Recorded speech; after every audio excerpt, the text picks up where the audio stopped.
आप सभी का स्वागत है सन शर्मा क्लासेस में। आइए आज की क्लास में डिस्कस करते हैं एक्सरसाइज 5.2 के रिमेनिंग क्वेश्चंस। तो आज हम करेंगे क्वेश्चन नंबर 15। क्वेश्चन नंबर 15 क्या है बेटा? For what values of n, n की किस वैल्यू के लिए, for what value of n, n की वैल्यू हमें निकालनी है। Are the nth term of two APs, दो एपी दे रखिए बेटा, इक्वल। ये पूछा बेटा आपसे कि n की किस वैल्यू के लिए दोनों एपीज की जो n टर्म है वो इक्वल होंगी। तो n क्या होगा, मतलब n अगर हमारा जैसे आता है 15, तो इसका मतलब दोनों की जो 15 टर्म है वो इक्वल हो जाएगी। n हमारा आएगा 13, तो 13 टर्म इक्वल हो जाएगी। तो हमें ये निकालना कि इन दोनों एपीज की कौन सी टर्म जो है वो इक्वल होगी, ये फाइंड करना बेटा। दो एपी दे रखे हैं तो कौन सी टर्म इक्वल होगी वो निकालना हमें। तो कैसे करेंगे देखिए, ये बेटा आपकी फर्स्ट एपी है और ये सेकंड एपी है आपकी, दोनों गिवन है। फर्स्ट एपी क्या बेटा 63, 65, 67 एंड सो ऑन, और सेकंड एपी है 3, 10, 17 एंड ये गिवन है बेटा। तो हमें निकालनी कौन सी टर्म इक्वल होगी। सबसे पहले तो हम यहां से दो चीजें निकाल सकते हैं बेटा, फर्स्ट टर्म और क्या निकाल सकते हैं, कॉमन डिफरेंस। यहां पर जो फर्स्ट टर्म होगी वो कितनी हो जाएगी, 63 हो जाएगी। कॉमन डिफरेंस है बेटा वो a2 माइनस a1 करके निकालते हैं आप, तो 65 माइनस में 63 करेंगे तो कितना हो जाएगा, 2 हो जाएगा। ऐसे इसकी फर्स्ट टर्म निकालेंगे भाई, इसको बोल देते हैं a डैश, वो हो जाएगा 3। कॉमन डिफरेंस को d डैश बोल देते हैं बेटा, 10 माइनस 3 इज इक्वल टू 7। दोनों का हमने इसको d डैश a डैश नाम दे दिया, बस थोड़ा डिफरेंस करने के लिए कि ये फर्स्ट एपी की फर्स्ट टर्म है और ये सेकंड एपी की बेटा। ऐसे हमने निकाल the first term common difference. जब हमसे पूछता है कि कौन सी टर्म इक्वल होंगी, तो हम क्या लेके चलते हैं कि let nth term will be equal. मान लिया कि दोनों की जो nth टर्म है वो इक्वल होगी। अब nth टर्म क्या हमें नहीं पता भाई, हमने मान लिया कि दोनों की जो nth टर्म जो an होगी वो इक्वल होगी। तो देयरफॉर इसकी nth टर्म होगी an और इसकी क्या होगी बेटा an डैश। ये हम मान के चल पड़ते हैं और n हम यहां से फाइंड कर देंगे, तो n से हमें पता लग जाएगा कि इसकी कौन सी टर्म इक्वल है। an का जो फॉर्मूला आपको पता है बेटा, nth टर्म का a plus n minus 1 into D is equal to, इसमें हो जाएगा बेटा a dash n minus 1 into में d डैश। बस यहां पर n तो एज टी रहेगा बेटा, यहां पर a और d लगाया तो यहां पर a डैश और d डैश दोनों का जो nth टर्म का जो फॉर्मूला है वो हमने यहां पर लिख दिया है। अब इसमें जो वैल्यूज है वो पुट कर देंगे बेटा। a की वैल्यू कितनी हमारे पास, a की है 63 प्लस n माइनस 1, d कितना बेटा इसमें, d हमारा है 2, ये वैल्यू पुट कर दी। ऐसे ही a डैश और d डैश की वैल्यूज है वो इसमें हम रख देंगे। a डैश हमारा कितना भाई, a डैश हमारा 3 प्लस n माइनस 1 और d डैश हमारा कितना है 7। ये वैल्यू जो हमने इसमें पुट कर दी हैं। तो अब इसको सोल्व करेंगे अगर हम, तो देखिए बेटा ये 63 as it is, n minus 1 into में 2 मल्टीप्लाई करेंगे बेटा 2 की ब्रैकेट के साथ, 2 की मल्टीप्लाई n से करेंगे कितना आ जाएगा 2n, और ये कितना आ 2 1 जा 2, ये माइनस 2 आया बेटा। ये एज इट इज 3 प्लस 7 की करेंगे बेटा 7n, 7 1 जा 7 प्लस माइनस माइनस। इसको थोड़ा सोल्व कर लेते हैं। 63 में से 2 माइनस करेंगे बेटा 61 बचेगा, तो ये बचेगा 61, यहां बचेगा 61 प्लस में 2n, प्लस में 2n इज इक्वल टू, ये बेटा 3 माइनस 7, 3 माइनस 7 कितना बचेगा बेटा -4 बचेगा, और प्लस में 7n है। ये हमने इसको सोल्व कर दिया। अब यहां से हमें n फाइंड करना है, तो n वाली जो टर्म्स है उनको एक तरफ कर लीजिए। 61 माइनस 4 को उधर ले आइए आप, 7n माइनस 2n को उधर भेज दिया बेटा। n वाली टर्म्स जो है ना सेपरेट कर लिया हमने। ये 65, ये बचा कितना बेटा 5n, n निकालेंगे तो 65 अपॉन में 5, 5 1 जा 5, 5 3 जा 15, n is equal to 13। n 13 का मतलब क्या है, देयरफॉर 13 टर्म जो होगी, 13वीं टर्म जो होगी दोनों एपीज की वो इक्वल होगी बेटा। तो therefore 13th term of two APs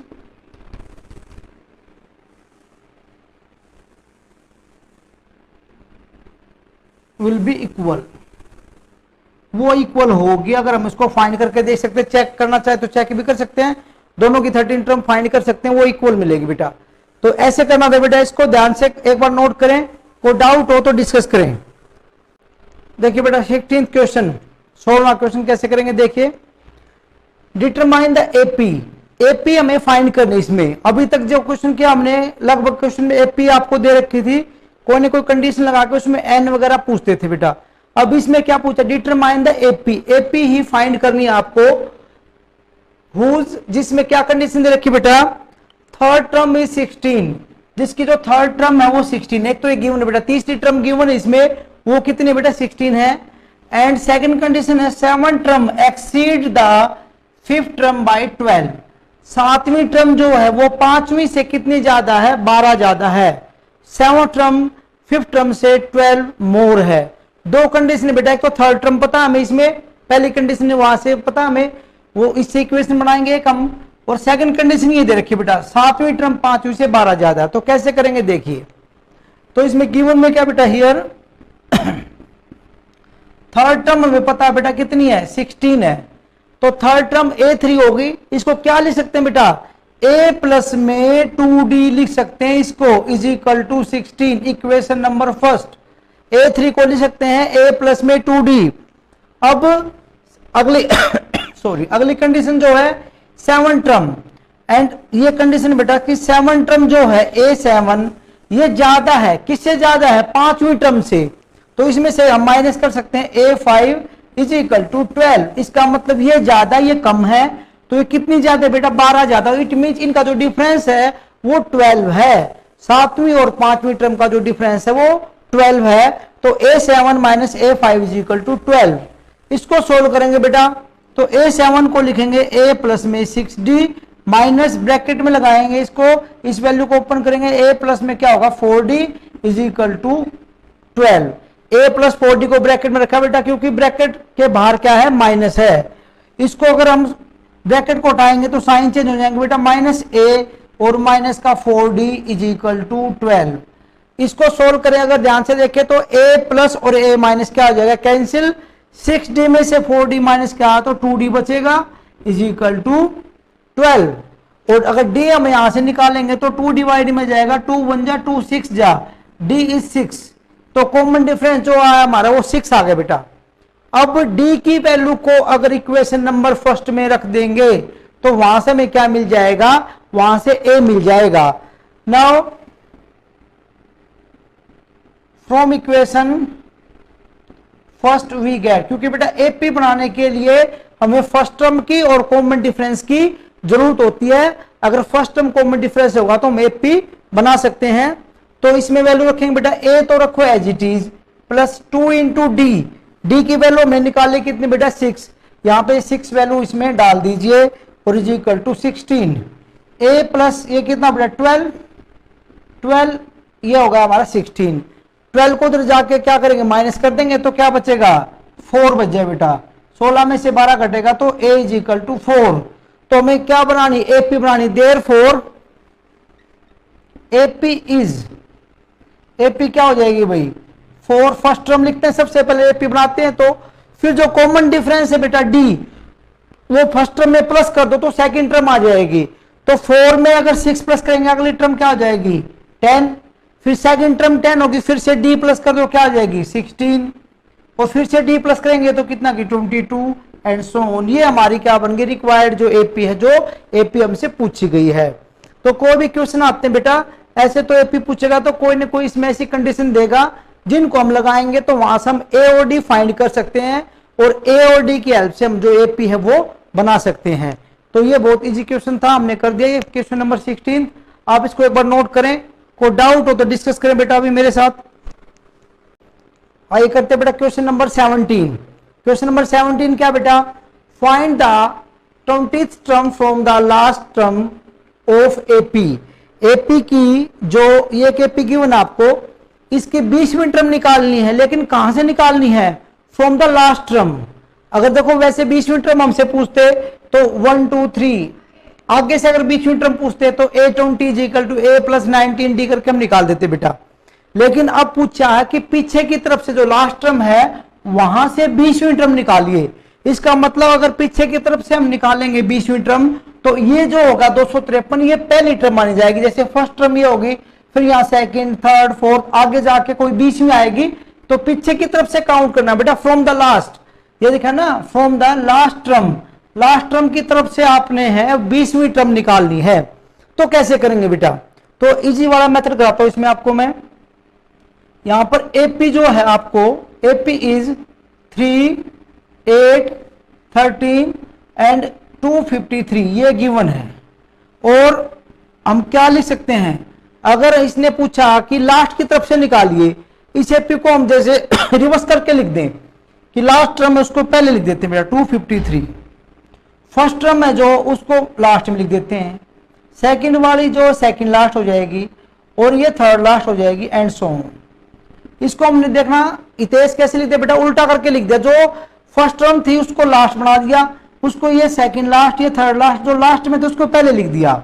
अब ये जो है एपी, अब ये इस तरफ से सीधी मान लिया हमने कि ऐसे सीधी है ये। अब यहां से हम 20वीं टर्म निकाल देंगे, यहां से जो 20वीं टर्म निकालेंगे तो इसका मतलब वो 20वीं टर्म कहां से निकलेगी, लास्ट टर्म से निकलेगी। क्योंकि लास्ट टर्म से जब 20वीं हमसे पूछी बेटा तो ये अब क्या मानी जाएगी सॉरी फर्स्ट टर्म मानी जाएगी बेटा, ये फर्स्ट टर्म। तो इसको फर्स्ट टर्म की फॉर्म में दिखाने के लिए हमने इसको ऐसे लिख दिया है। तो अगर इसके अकॉर्डिंग चले हम, here a is equal to 253 और d निकालेंगे कॉमन डिफरेंस। कॉमन डिफरेंस हमेशा हम कैसे निकालते थे, जैसे a2 माइनस a1। इसका मतलब क्या हुआ कि अगली वाली टर्म में से उससे पिछली वाली टर्म क्या करते थे, माइनस करते थे। तो यहां पर इससे पहले वाली टर्म हमें पता नहीं, लिख नहीं रखी हमने, तो हम क्या कर सकते हैं, जो ये 3 टर्म हमारे को लगातार गिवन है इनका यूज करके हम क्या निकाल सकते हैं, डी निकाल सकते हैं। क्योंकि एपी की आप किन्हीं भी 2 टर्म्स, कंजिकेटिव टर्म का मतलब लगातार टर्म, किन्हीं भी 2 लगातार टर्म का यूज करके आप डी निकाल लीजिए तो डी इक्वल ही होता, आप कहीं से भी निकाल लीजिए। अगर हम इनका यूज करें, जैसे लास्ट वाली 2 टर्म का यूज करें बेटा, हमेशा अगली टर्म में से क्या करते हैं, पिछली टर्म माइनस करते हैं। तो यहां पर जो माइनस करेंगे तो 3 में से क्या करेंगे, 8 माइनस करेंगे, तो 3 माइनस 8, तो डी हमारा आ जाएगा बेटा -5। क्योंकि अगली टर्म में से पिछली टर्म माइनस करके डी निकालते, इस चीज का ध्यान रखना बेटा। तो अब हमें निकालना क्या है, 20वीं टर्म निकालनी। देयरफॉर a20 को क्या लिखेंगे, a प्लस में 19d, a प्लस में 19d, a हमारा कितना है 253 प्लस 19 एज इट इज, और बेटा कितना है d हमारा -5 है। ये आया बेटा 253, 19 पंजे 95, 19 5 जा 95, ठीक है बेटा, प्लस माइनस माइनस, इसको माइनस कर दीजिए, आंसर आ जाएगा। 253 में से 95 को माइनस करेंगे, 1 कैरी 13, 13 में से 5 जाएगा, कितना 8 बचेगा बेटा, यहाँ 4, तो 1 कैरी 14, 14 में से 9 गया तो बचेगा 5, और ये 158, ये हमारा आंसर होगा। तो इसका मतलब ये होगा बेटा, ये मैंने आपको शॉर्ट वाला मेथड कराया, इजी भी है, तो आप इससे सोल्व करें इसको कि लास्ट से पूछा आपसे, तो इसका मतलब ये होगा बेटा, लास्ट टर्म जो होगी वो हमारी फर्स्ट टर्म समझी जाएगी, और उसको फर्स्ट टर्म को समझने के लिए हमने इसको रिवर्स करके एपी को लिख दिया है। और इस प्रकार से हमने ए और डी का पता लगा, तो सीधा हमने a20 निकाला, और जो हमारी 20वीं टर्म निकली है वो फ्रॉम द लास्ट निकली बेटा। तो इसको नोट करें, कोई डाउट हो तो डिस्कस करें बेटा। देखिए बेटा क्वेश्चन नंबर 18वां क्वेश्चन देखो बेटा कैसे करना। इंपॉर्टेंट क्वेश्चन है, बहुत बार आ चुका है बेटा बोर्ड में, ये आपके फाइनल एग्जाम में बहुत बार आ चुका है ये क्वेश्चन, इंपॉर्टेंट क्वेश्चन है। देखिए कैसे करेंगे क्या गिवन है बेटा, the sum of the 4th and 8th term of AP is 24। AP की जो 4th टर्म और 8th टर्म, उन दोनों का सम जो है वो 24 है। एपी की 4थी टर्म और 8वीं टर्म का जोड़ जो बेटा योग है वो 24 है। And sum of the 6th term and 10th term is 44। 10वीं टर्म का और सॉरी 6ठी टर्म का और 10वीं टर्म का सम है वो 44 है। Find first 3 terms of AP. तो एपी की पहली 3 टर्म निकालिए। इट मींस आपको दूसरे शब्दों में यही तो कह रहा है कि आप एपी फाइंड करिए। तो मैंने आपको बताया एपी फाइंड करने के लिए एपी की फर्स्ट 3 टर्म पूछेगा, फाइंड एपी पूछेगा, तो आपको ए और डी की जरूरत पड़ती है बेटा, फर्स्ट टर्म की और कॉमन डिफरेंस की। तो उसको कैसे फाइंड करेंगे हम, देखिए दोनों कंडीशन दे रखी का यूज करेंगे। सबसे पहले क्या बेटा, गिवन में हियर सम ऑफ 4 टर्म, तो सम ऑफ 4 टर्म हो गए 4 और 8 टर्म हो गई बेटा A8, दोनों का सम कितना बेटा 24 है। ये पहली कंडीशन लगा दी, A4 और A8 चौथी टर्म और 8वीं टर्म का सम है वो 24 है। A4 को लिखेंगे बेटा A प्लस में 3D और इसको लिखेंगे A प्लस में बेटा 7D is equal to 24। A plus में 3D और A प्लस में 7D लिख दिया बेटा, इसको ऐसे लिख सकते हैं। थोड़ा सोल्व करें बेटा इसको, तो A प्लस A कितना हुआ भाई 2A, 3D और प्लस 7D बेटा 10D is equal to 24। Equation number first. आप इसको यहां भी छोड़ सकते हैं या फिर आप इसमें से 2 कॉमन भी निकाल सकते हैं। 2 कॉमन निकालेंगे तो 2 यहां से निकलेगा, डिवाइड में भेज सकते हैं, मर्जी आपकी है, दोनों तरीके से सोल्व हो जाएगा। आप यहां भी छोड़ सकते हैं और कॉमन भी निकाल सकते हैं। एंड सेकंड कंडीशन आपकी जो है, सेकंड कंडीशन ये बेटा 6th टर्म और 10th टर्म, छठी टर्म और 10वीं टर्म का जो सम है वो 44 है। तो A6 प्लस में कितना आ जाएगा A10 इज इक्वल टू 44। तो छठी टर्म हमारी कितनी है, उसको लिख सकते हैं A प्लस में 5D और इसको लिख सकते हैं A प्लस में 9D इज इक्वल टू 44। ये लिख सकते हैं बेटा इसमें।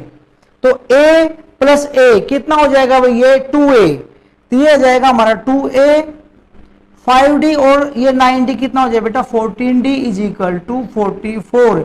ये इक्वेशन नंबर हो जाएगी हमारी सेकंड। तो यहां से दोनों कंडीशन हमने यूज कर ली बेटा और वहां से 2 इक्वेशन हमने फाइंड कर ली। अब दोनों का यूज करके हम क्या करेंगे, एलिमिनेशन लगा के A और D फाइंड कर सकते हैं। देयरफॉर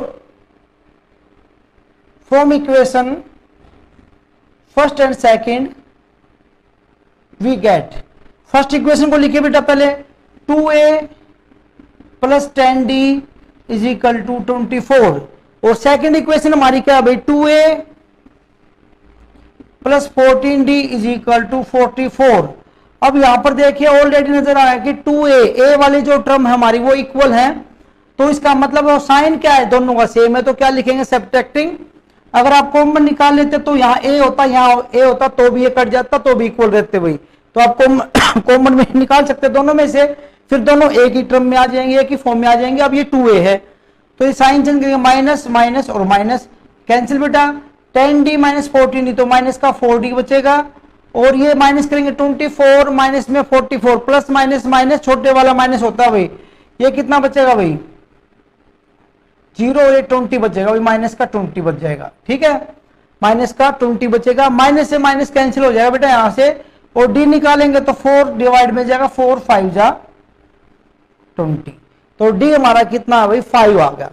अगर हम D की वैल्यू को इक्वेशन नंबर फर्स्ट में या सेकंड में रखेंगे तो वहां से A आ जाएगा, मर्जी आपकी कहीं भी रख सकते हैं।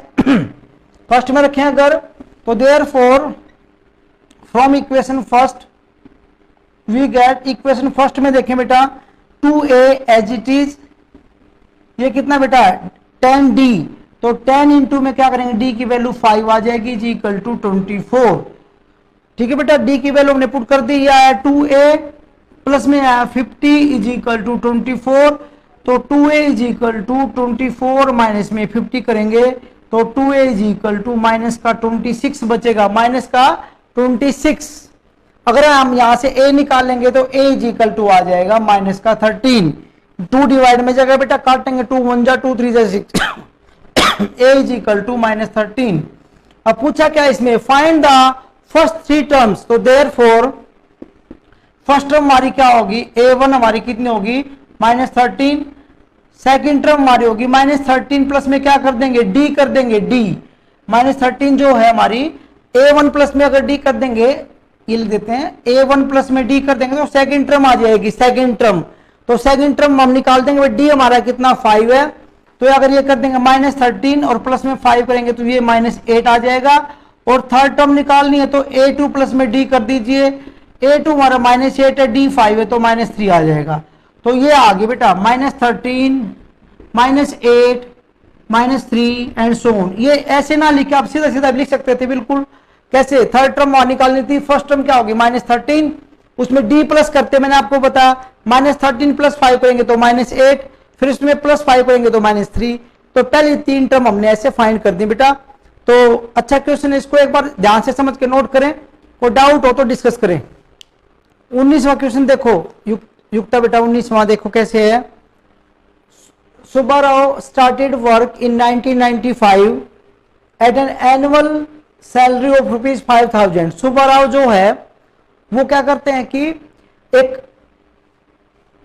काम स्टार्ट करते हैं, एक नौकरी स्टार्ट करते हैं कहीं पे। एनुअल इनकम जो है उनकी कब स्टार्ट करते हैं? 1995 में। 1995 में वो एनुअल सैलरी कितनी? 5,000 रुपए पे काम स्टार्ट करते हैं। मतलब उनको साल की जो सैलरी मिलती है वो 5,000 रुपए मिलती है, एक साल की salary. And received an increment और ऑफ ₹200 ईच ईयर। और हर साल उनकी जो सैलरी है हर साल 200 रुपए बढ़ जाती है। मतलब स्टार्टिंग में जब उसने काम स्टार्ट किया 1995 में, तो उसको 5,000 रुपए एक साल के लिए मिलते थे। फिर उसके अगले साल 200 रुपए बढ़ जाएंगे, फिर अगले साल 200 रुपए बढ़ जाएंगे, 200 रुपए का इंक्रीमेंट होता जाएगा। तो in which year did his income reach ₹7,000। तो किस साल में उसकी इनकम 7,000 हुई? तो ये पता कि कौन से साल में, कितने साल के बाद उसकी जो इनकम वो 7,000 हो जाएगी या हो गई। तो कब हुई भाई ये देखना है। तो स्टार्टिंग में जो है अकॉर्डिंग क्वेश्चन बात करें हम इसमें, ईयर ए फर्स्ट टर्म जो हो जाएगी भाई वो हो जाएगी 5,000।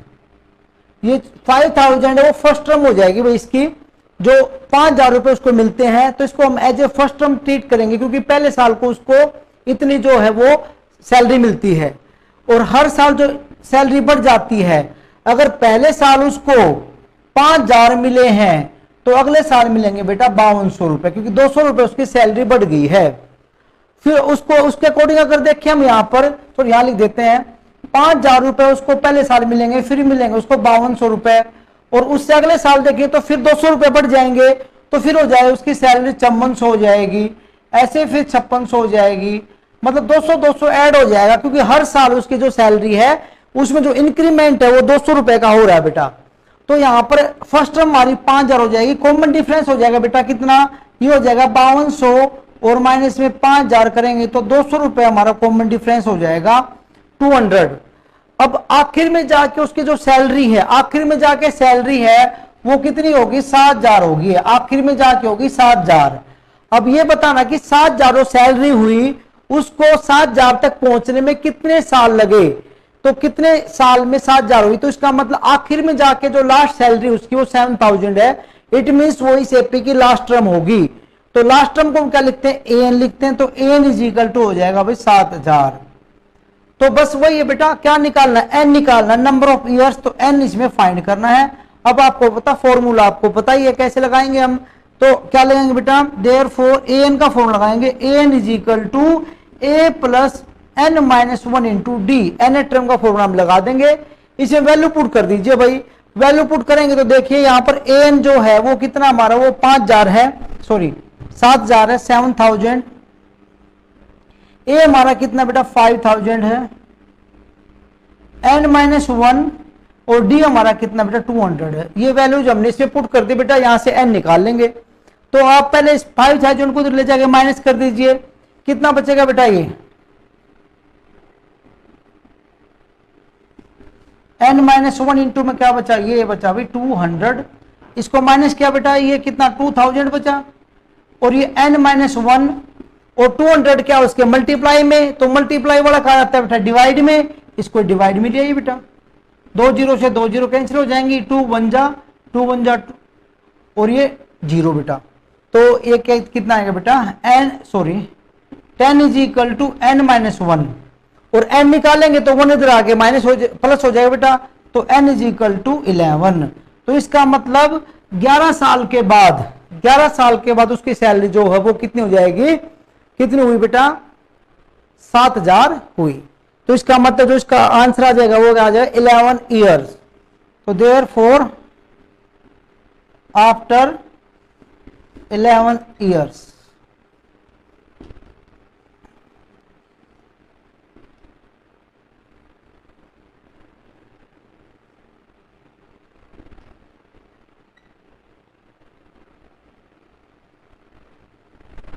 7,000 रुपए बेटा हो थी उसकी सैलरी 11 साल के बाद।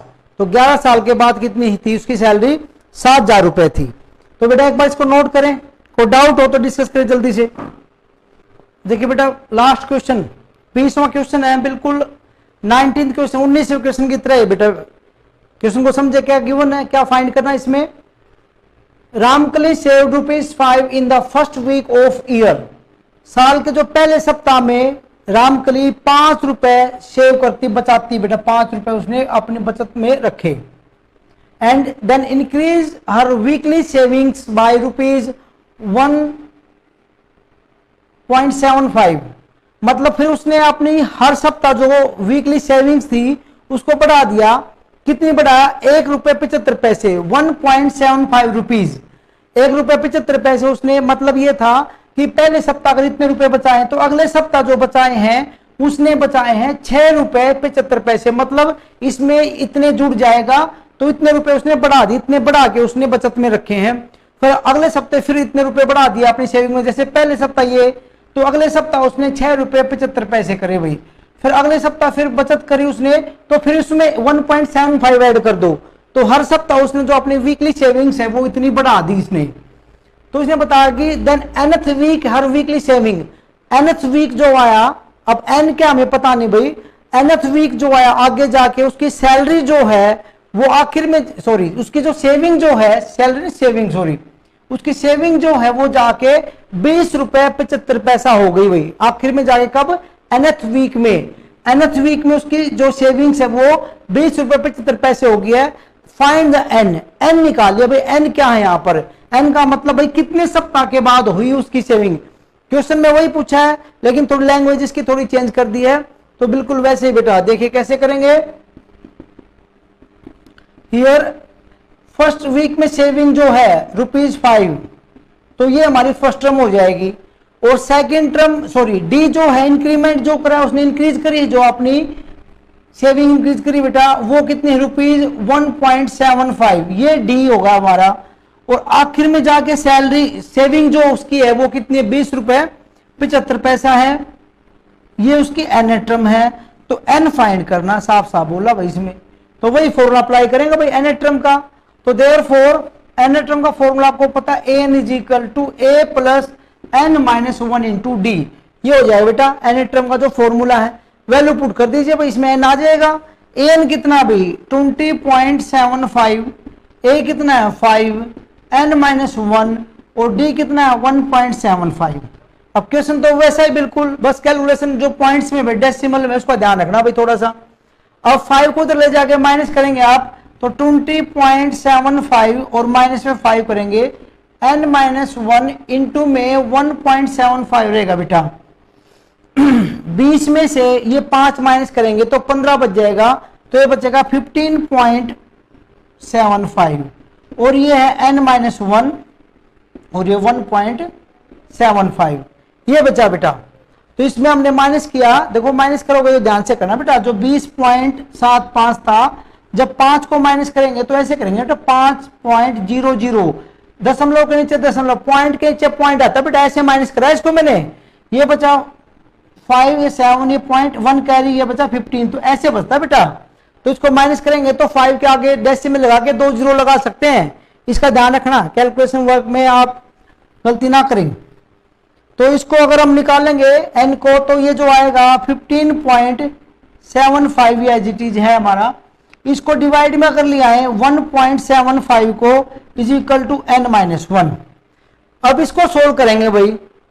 इसमें देखो डेसिमल के बाद 2 डिजिट हैं, इसमें डेसिमल के बाद 2 डिजिट है, तो डेसिमल से डेसिमल कैंसिल हो सकता है ऐसे, या फिर आप ऐसे करते हैं भाई, नीचे क्या लगाएंगे 100, ऊपर भी 100, 100 से 100 काट देंगे तो ऐसे आ जाएगा भाई। अब इसको सोल्व करेंगे तो ये कितने से जाएगा ये देखना पड़ेगा भाई। अब डेसिमल से डेसिमल हमने कैंसिल कर दिया अगर, तो अगर इसको छोटे टेबल से करोगे तो 5 से कटेगा, तो फिर बहुत लंबी सी कैलकुलेशन जाएगी। 25 का टेबल भी तो आपको आना चाहिए ना। 25 का टेबल अगर देखे तो उससे पूरा पूरा कट जाएगा भाई। 25 7 जा 25 7 175 भाई, और 25 6 जा 150, 25 6 का 150, 7 बचेगा और 25 3 75। ठीक है बेटा, ये कटा। ऊपर गया 63, नीचे आया 7। अब 7 1 जा 7 और 7 कितना आ गया 9 जा 7 निमा 63। ये आया बेटा 9 is equal to n minus 1। 1 इधर आके प्लस हो जाएगा तो n इज इक्वल टू 10। तो इसमें n ही पूछा था बेटा कितने वीक के बाद उसकी जो सेविंग्स है वो 20 रुपीज 75 पैसा हो जाएगा। तो बेटा 10 वीक के बाद 10 सप्ताह के बाद n यहां पर कितना आ गया 10। तो ये लास्ट क्वेश्चन था बेटा। तो एक्सरसाइज हमारी कंप्लीट हो गई है। फिर भी आपको कोई डाउट्स हो इसमें तो आप कमेंट बॉक्स में जाकर कमेंट करें और आपकी जो प्रॉब्लम्स है नेक्स्ट क्लास में डिस्कस की जाएंगी। तो उम्मीद करता हूं ये वीडियो आपको पसंद आई होगी और इसमें जो क्वेश्चन हमने कराए हैं वो आपको अच्छे समझ आए होंगे। अगर आपको वीडियो पसंद आए तो उसको ज्यादा से ज्यादा शेयर कीजिए, लाइक कीजिए। अगर अभी तक आपने चैनल को सब्सक्राइब नहीं किया तो चैनल को सब्सक्राइब कर लीजिए। आज की क्लास में इतना ही काफी है, मिलते हैं नेक्स्ट क्लास में।